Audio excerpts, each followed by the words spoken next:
Hey guys, what's up? This is my review of the new Ghostbusters movie.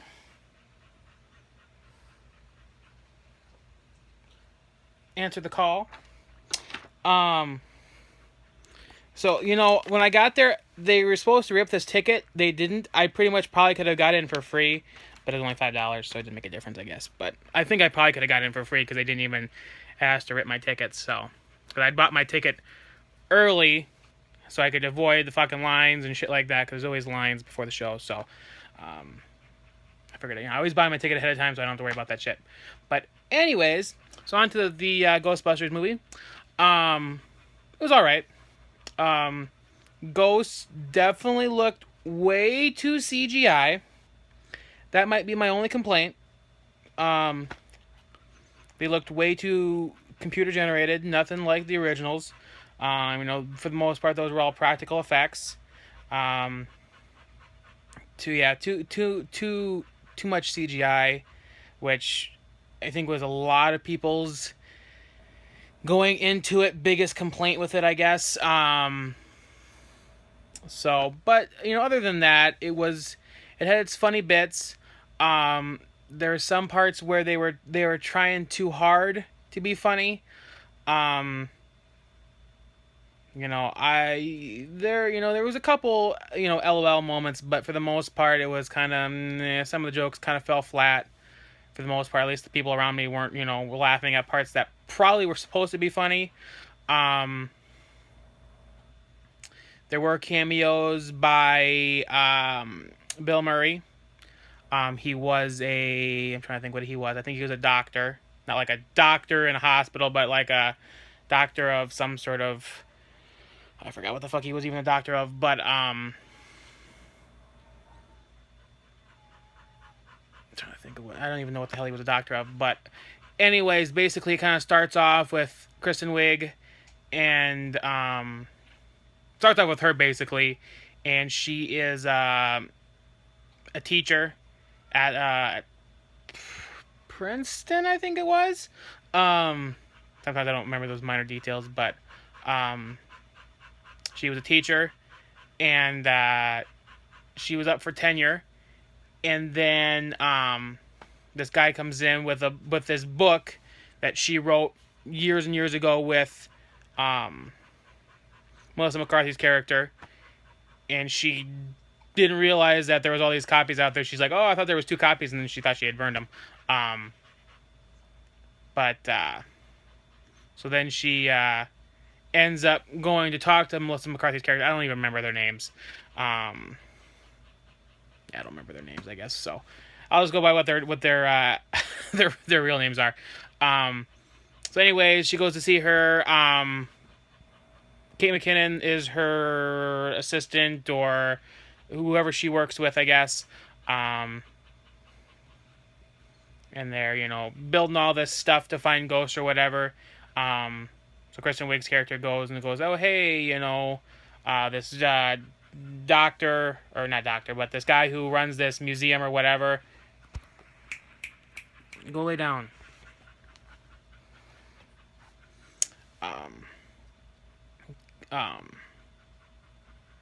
Comes and tries to get her help, and she's like, "Well, I don't really do that. I didn't, that's not me or whatever," even though she's like, "Oh, wait, that is me." Because she knew it was her, but,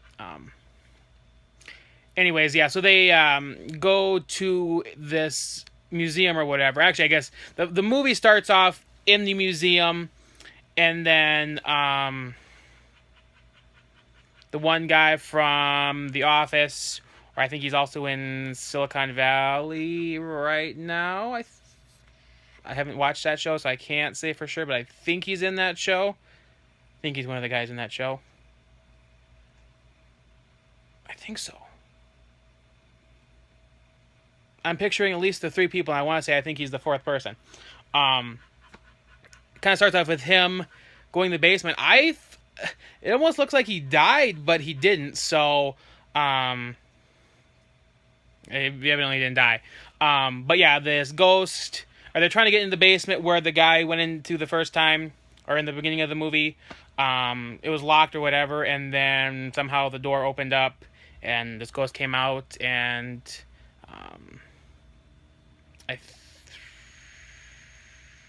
Trying to think if they were trying to use their proton beams at that time or not. I think they might have, yeah.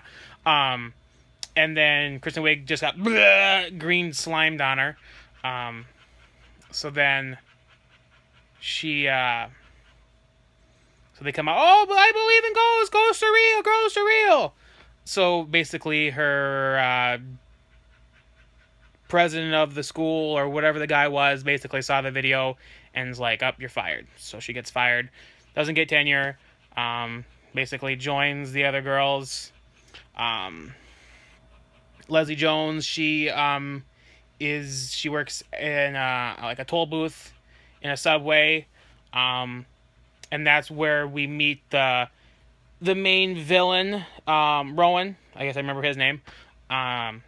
Meet him. At first, you don't realize he's the bad guy. You know, about 3 or 4, a couple minutes after that, you realize, okay, this guy, you don't really even realize it then. You're kind of like, okay, what's this guy doing? He placed these kind of electrical charges or whatever in the subway, and you later find out that he's putting them in these specific spots because it's the something lines. I forgot what it was called.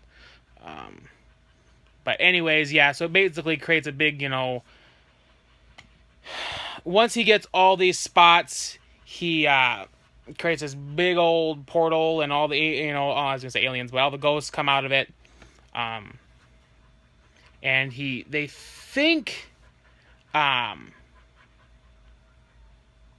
that he has killed himself because he like grabs this electrical whatever the hell it is.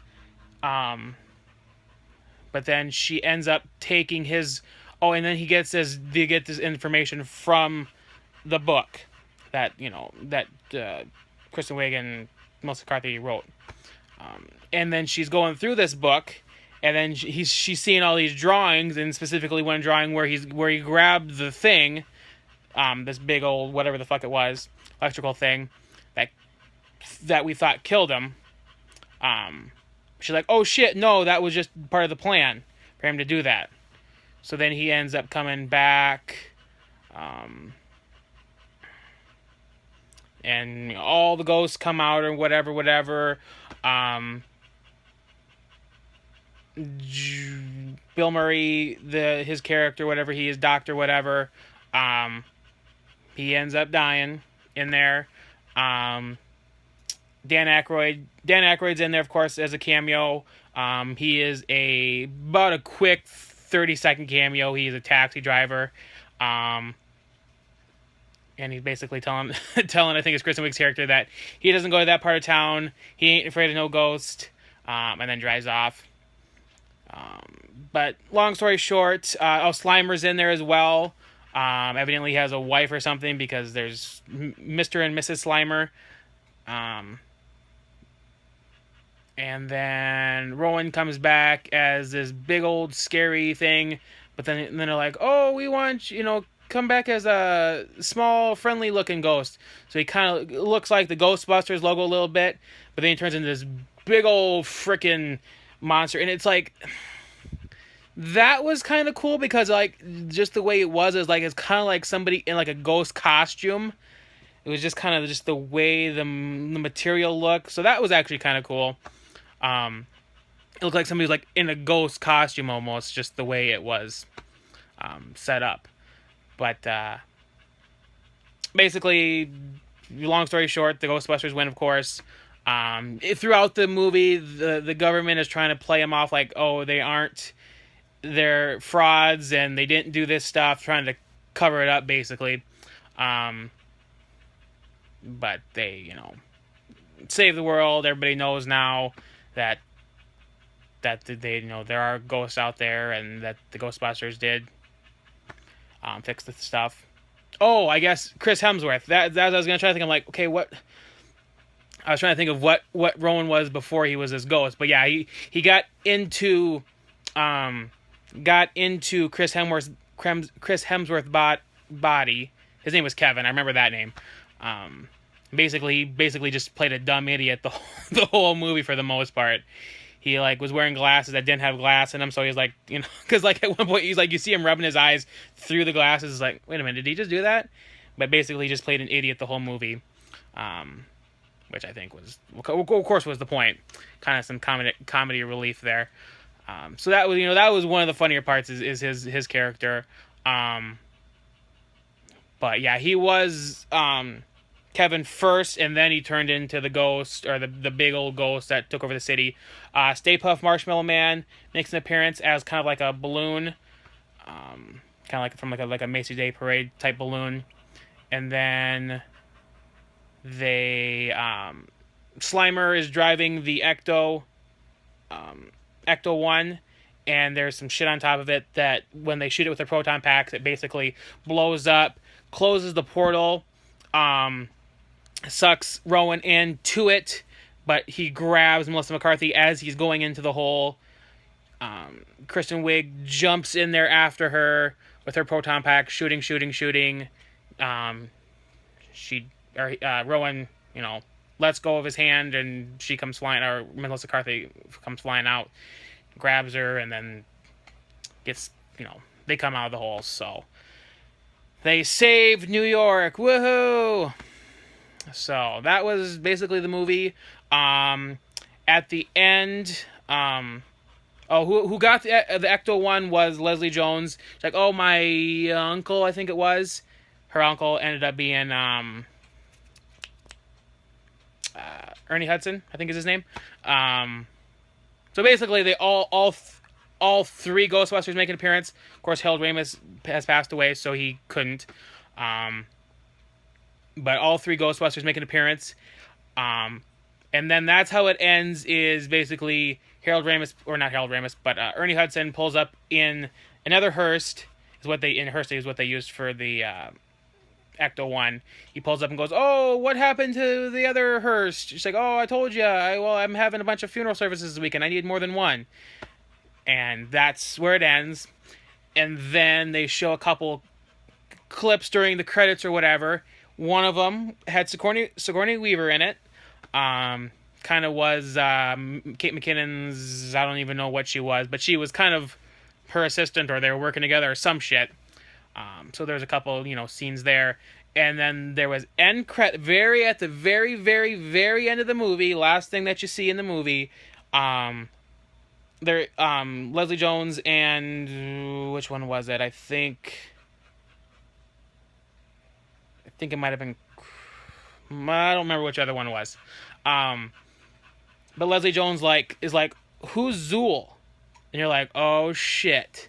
So it probably all depends on how much money this one makes, but it's very well definitely is going to lead up to a sequel. As long as this one makes the right amount of money, of course. It's all based on money and how much it makes for them to make another one. But honestly, I would say it wasn't bad. I haven't really seen the other Ghostbusters movies, and I've seen bits and pieces. I can't say I've seen the whole entire movie. I think I might have seen the first one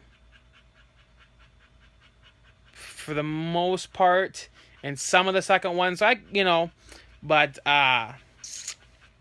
popcorn in my teeth. But it was good for what it was. Somebody was telling me that the first two are on, the two are on Netflix. The originals are on Netflix right now, which I have to double check to see if they are or not. Maybe I'll have to watch them. So start with the brand new one, kind of go back and go, okay, let's see which one was better. But it was good. I would say star-wise, I'd probably, out of 5, I'd probably give it a 3 out of 5. If you're a fan of the original, see it. It was kind of stupid is at the end they said for Harold Ramis. They kind of should have put that towards the beginning, kind of like at the end of Furious 7 where it said for Paul. They should have kind of put, for Harold Ramis, not at the fucking very, very, very fucking end. Is pretty much where they put it. That would have been nice if they could have put that a little bit sooner in the credits. But 3 out of 5 stars. If you're a fan of the originals, you gotta at least see it. There was talk about them making male version one again. They created a whole Ghostbusters division, so I could see them making more. So it's definitely worth checking out if you're a fan of the Ghostbusters movies, the original ones. It's at least if you're a fan of those, you gotta at least see it once. So yeah. Anyways, thanks for watching, guys. Like, comment, subscribe, and share, and stay tuned for more.